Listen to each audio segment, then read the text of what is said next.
ลักษณะอาการหลังเกิดสภาวะธรรม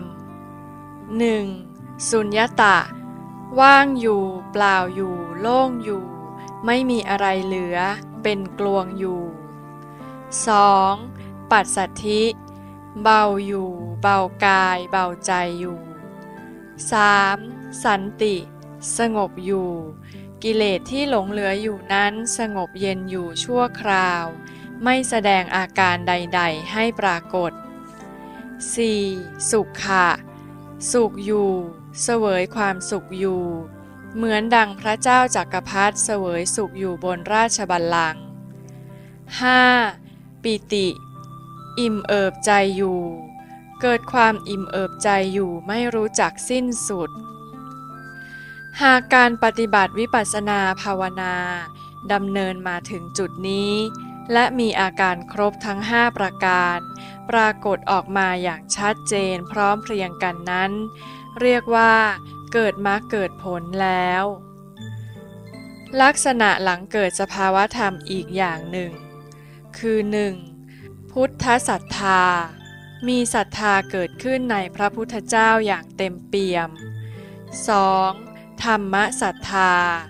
มีศรัทธาเกิดขึ้นในพระธรรมอย่างเต็มเปี่ยม 3. อริยศรัทธามีศรัทธาเกิดขึ้นในพระอริยเจ้าอย่างเต็มเปี่ยม 4. ศีลวิสุทธิศีลของเขาก็กลายเป็นศีลบริสุทธิ์ขึ้นมาเองโดยไม่ต้องไปรับหรือสมาทานจากที่อื่นลักษณะอาการทั้ง4อย่างดังกล่าวนี้เป็นลักษณะของการบรรลุเป็นพระโสดาบัน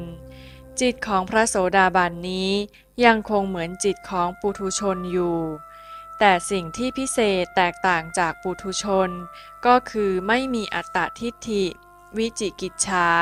และเป็นผู้มีศรัทธาอันมั่นคงในพระรัตนตรัยไม่เอ็นเอียงไปนับถือสิ่งอื่นเป็นที่พึ่งหากบรรลุเป็นพระสกทาคามีก็ทำให้กิเลสอีก8ตัวเหี่ยวแห้งอ่อนแรงลงไปเป็นเหมือนคนอ่อนเปลี้ยเพลียแรงเพิ่งหายป่วยใหม่ๆจิตของผู้บรรลุเป็นพระสกทาคามีนี้มีอาการแตกต่างจากปุถุชนแล้วหากบรรลุเป็นพระอนาคามีความติดใจในกามทั้งหลายก็หมดไปหรือไม่มีใจกามแล้วจิตของผู้บรรลุเป็นพระอนาคามีจึงไม่เหมือนปุถุชนส่วนผู้บรรลุเป็นพระอรหันต์แล้วจิตใจประเสริฐยิ่งนักเพราะกิเลสทั้ง10ประการถูกกำจัดให้หมดไปโดยถึงอาการสงบเย็นแล้ว